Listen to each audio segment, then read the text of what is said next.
좀 법조 얘기, 네. 뭐 사법 쪽의 얘기를 하나 하겠습니다. 하나는 지금 공수처가 두 번째 손준성 검사, 이른바 고발 사주를 네. 했다는 손준성 검사에 대해서 구속영장을 두 번째 청구를 했는데 보기 좋게 네. 또 기각을 당했어요. 네. 그러니까 공수처가 X망신을 당한 거죠. 네. 대망신을 당했고, 또 하나는 이제 공수처만 그러면 괜찮은데 사정은 두 축이 또 검찰 네. 아닙니까?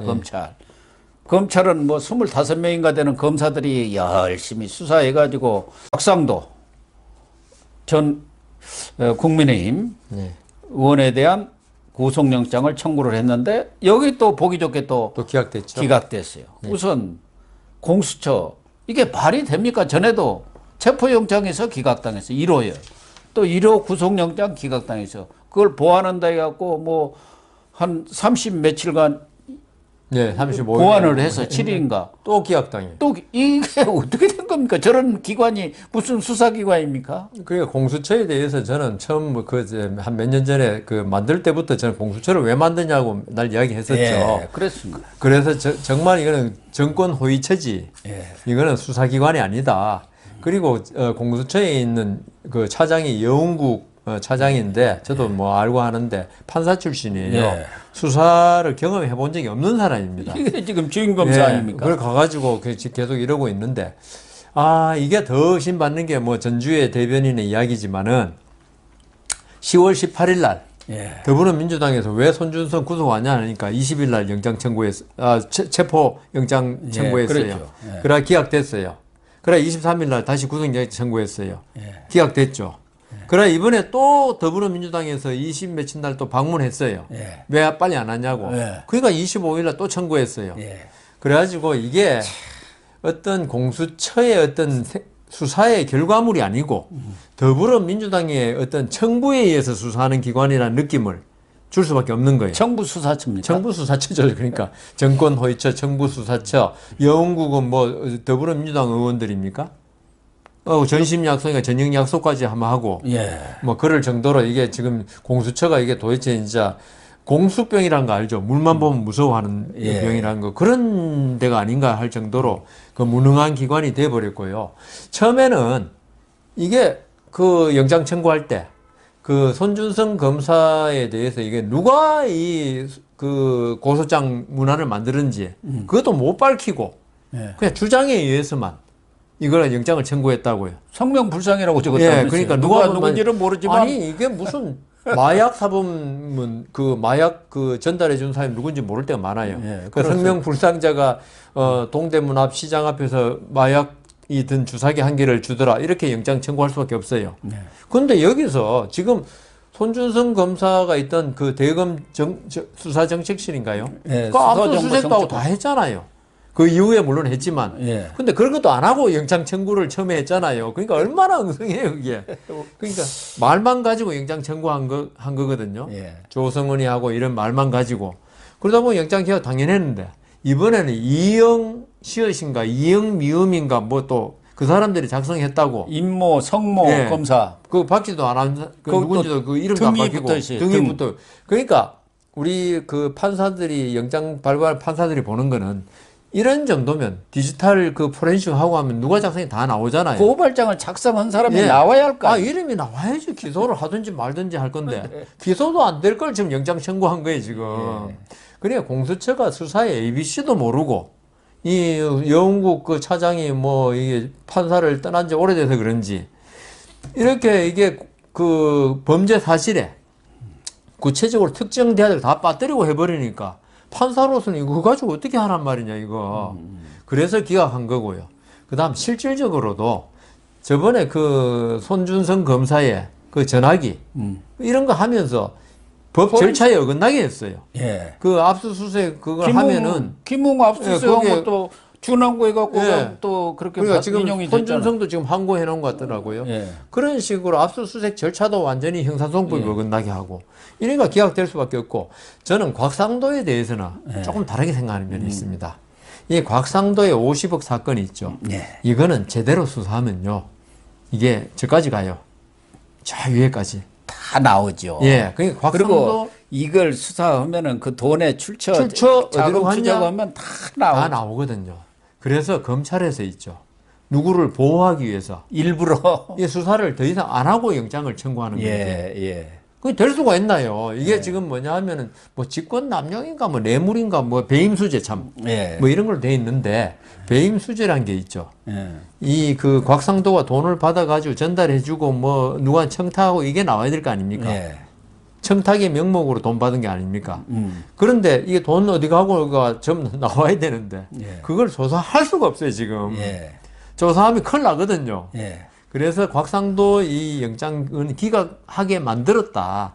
옛날에 우리 얼마 전에 이 영장 기각되라고 했다고 한 거 있잖아요. 영장 기각 유도. 예.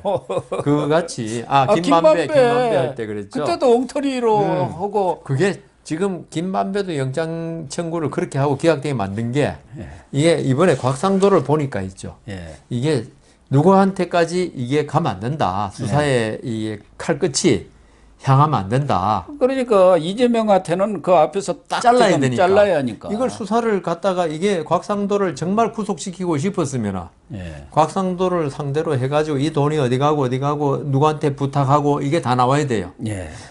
오늘 곽상도가 제가 볼 때는 검찰에서는 이재명 후보한테 부탁이 아닐까 한 게 혹시 나올까봐 예. 그게 잘라버리니까 이거 뭐 반쪽짜리 범죄 사실이 되니까 판사로서는 이 영장을 기각할 수밖에 없는 거예요 이게. 그래서 손준성한테 대해서는 검찰은 수사 능력은 있잖아요. 공수처에 비해서. 있죠. 있는데도 이렇게 기각되고. 엘리트 검사들이 그러니까요. 달라든 거 아니에요. 이거는 검찰 내 최고의 아주 수사팀들이 달라든 그 거 아닙니까? 이재명 후보가 이거 국민의힘 게이트라고 그랬지 않습니까? 예. 그렇게 만들려면 곽상도를 갖다 집어넣어야 되는데 수사하다 보니까 이거 좀 더 하다가는 좀 위험하겠는데 그러니까 잘라버리니까 이게 범죄 사실이 반쪽알이 되니까 예. 영장이 기각되고 손준성은 이거는 수사 능력이 없는데 그때 수사하다 보니까 영장 기각되고 그러니까 이게 두 개가 같이 기각이지만 그 사유는 다르다. 사유는 다르지만 그 배경에 있는 것은 역시 권력의 충견들이다. 그건 똑같은 거 아닙니까? 그러니까 이 곽상도에 대해서는 그 김만배, 남욱, 정영하고 곽상도고 뭐 2018년 9월에 서초동 한 음식점에서 같이 저녁을 먹고 그때 사업 편의 제공에 대한 대가를 요구했다 이렇게 적시해서 얘기를 했는데 그 시간에 곽상도는 딴 데 있었다고 그래요. 이은혜 알리바이. 교육부총리 그 청문 준비하는 게 저녁 늦게까지 한 게 다 이 블로그에 나왔죠. 예. 있다는 거 아닙니까? 예. 그러니까 전혀 맞지를 않는 거예요. 그러니까 누가 보더라도 이걸 알고 있는 검사들이 영장을 기각했다는 것은 기각을 유도한 것뿐이 안 그러니까 되는 거예요. 검사들도 그거 알리바이 다 봤을 거란 말입니다. 예. 이 곽상도 이번 지금 검찰 수사 단계잖아요, 아직은. 예. 여기에서 아까 말씀하신 그런 자료를 알리바이 자료를 냈을 거란 말입니다. 그런데도 영장을 더 이상 조사를 못하고 영장을 청구했다는 거 아닙니까? 또 곽상도를 만약에 구속을 시켰다고 한다면은 네. 박영수 지금 뭐 50억 클럽 중에 그냥 드러난 사람만 예. 권순일이 그다음에 홍성근 여기가 머니투데이 또 그룹의 회장 아닙니까? 그 김만배가 있었던 예. 그 회사의 오너 아니에요. 예. 이런 사람에 대한 수사도 안 할 수가 없는데 그러니까요. 이 수사해 놓으면 결국은 어디로 가겠습니까? 그러니까요. 이재명한테 가는 거죠. 예. 그게 또 돌아가지고 민주당으로도 갈 수도 있고. 그렇죠. 돈이란 게 무슨 어디로 뭐 발이 그러니까 꼬리표가 어디- 있는 것도 아니고. 꼬리표가 없으니까 예. 그게 돌아서 어디 청와대로 갈 수도 있고. 그러니까 이건 끊을 수밖에 없다. 그러니까요. 그렇게 생각한 것 아닌가 하는 게 대체 맞습니다. 저는 그렇게 생각합니다. 그러니까 더군다나 우리나라 최고 사정기관들 아닙니까? 이 두 곳이. 이런 데서 권력의 눈치를 보고 이렇게 기각을 유도하고 또 엉터리 예를 들면은 이 손준성 검사 건도 결국은 이제 그 뒤에 윤석열 있는 잡으려고 했던 윤석열이가 있다. 그래서 그 윤석열을 잡으려고 했는데 자기들이 봐도 이건 아니죠. 아닙니다. 무혐의 하면은 깔끔하게 예를 들면은 무혐의 판정을 탁 내려버렸으면은 야 그래도 공수처가 살아 있네. 이재명한테 혼나죠. 그렇게 될 건데 그걸 못 오고 이건 아닌데 그렇다고 여당에서 압박을 가하고 여당이 압박을 가하는 것은 또 이재명 쪽에서 이렇게 왔을 거 아닙니까? 자기들이 자모하기는 그러니까 당신들이 좀 가서 그 압박을 해라. 그래야 이 본선에 가서 서로 쌍방이 그러니까. 쌍방 뭐 과실이랄까 쌍방죄로 사실관계가 안 밝혀진 채로 예 서로 공방을 이 구두 공방만 오고 예, 가면은 예. 토론할 거 없으니까. 더군다나 이 만약에 손준성이가 구속이 되면은 아유. 바로 윤석열 곧 들어간다 이렇게 할 거 아니겠습니까? 하려고 그랬죠. 예. 그러니 이런 장난들을 지금 치고 있으니 정말 이 나라가 뭐 문재인은 이제 G7인가 뭐 선진국에 들어왔다고 그러던데 이게 선진국이 그러니까 우리 잘 아시잖아요. 선진국 법조도 이렇습니까? 검찰이나 뭐 이런 데. 이게 말이 안 되는 거니까 아예 그런데 그래서 우리나라 이게 아까 제가 말씀드렸지 않습니까? 이 정권을 재창출, 재교체라는 거는 어떤 자기들이 한 정책에 대해서 그게 맞냐 틀리냐, 국민을 얼마나 잘 살게 했느냐 아니면 괴롭혔냐 이걸 가지고 판단받는 건데 우리나라 정치는 그거는 안중에도 없고 오로지 정권 재창출 여기만 모든 목적을 두다 보니까 어떤 방법을 통해서라도 그게 천민자본주의하고 똑같습니다. 우리 재벌들이 지금까지 욕을 먹는 게 어떤 수단, 그러니까 약자를 짓밟고 어떻게 해서라도 돈만 벌면 된다는 게 천민자본주의 아닙니까? 그렇죠. 지금 그게 우리 이제 경제는 그래도 많이 나아졌어요. 재벌들이 옛날처럼 그렇게 무지막지하게 그렇게는 안 하는데 세계적 스탠다드에 어긋나면은 여러 가지로 제재를 받으니까. 근데 우리 정치판은 아직도 어떤 수단을 써서라도 정권만 차지하면 돼. 그래서 김대엽이도 나오고 이렇게 모든 게 그 정권 창출에 올인하다 보니까 비정상이 지금 정상적인 모습처럼 보이고 있거든요. 그러니까 지금 좀 전에 말씀하신 검찰, 공수처가 저는 왜 필요한지 모르겠다고 벌써 몇 년 전부터 이야기해가지고 방송에서 그 라디오 KBS 열린 토론인가요? 그거 얘기했다가 그다음부터 출입 금지돼 버렸죠. 그때 그 같이 나왔던 사람이 백혜련 의원 뭐 이런 분들인데. 그거 셉니다 요새. 하여튼 뭐 그때 제가 그랬거든요. 공수처 잘 만들어 보십시오 그랬거든. 그럴 정도로 공수처에 대해서 저는 불신을 가지고 있었는데 결국 지금 드러난 게 이 사람들이 잘못된 정권을 갖다가 호도하는, 그러니까 이렇게 지켜주는, 이게 이 검찰이나 공수처가 제대로 해가지고 어떤 정당이 제대로 된 판단을, 국민 판단을 받게 만드는 게 아니라 오히려 제대로 된 판단을 받으려는 데는 덧칠을 아주 뭐 X칠을 해가지고 국민들에게 나쁘게 보이게 하고, 이번에 아마 손준성 검사가 구속됐으면 윤석열 후보한테는 완전히 X칠이 됩니다. 큰 타격이죠. 그게 검찰로서는 뭐 별게 아닐, 뭐 자기들은 정의를 실현한다 할지 몰라도 김대엽하고 마찬가지가 되는 거예요. 그게 검찰이 김대엽이 역할을 한 겁니다. 그리고 정말 그 단죄를 받아야 될 곳은 움직이지 않고 마치 하얀 백지 그대로 있는 것처럼 국민들한테 보이게 하고, 검찰과 공수처가 이렇게 해서는 어떤 국민의 어떤 그 민주주의의 정당한 심판을 도와주는 게 아니고 오히려 방해하고 있다.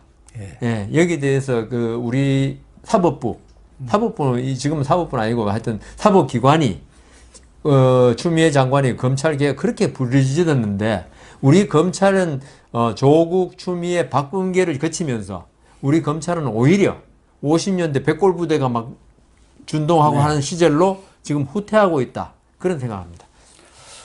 그래도 친문 김명수 대법원장이 있음에도 불구하고 법원이 우리가 흔히 민주주의 최후의 보루라 그러죠. 이렇게 얘기를 하고 있는데 정말 최후 보루의 역할을 하고 있다. 저는 그렇게 생각하고 아직까지는 하고 있습니다.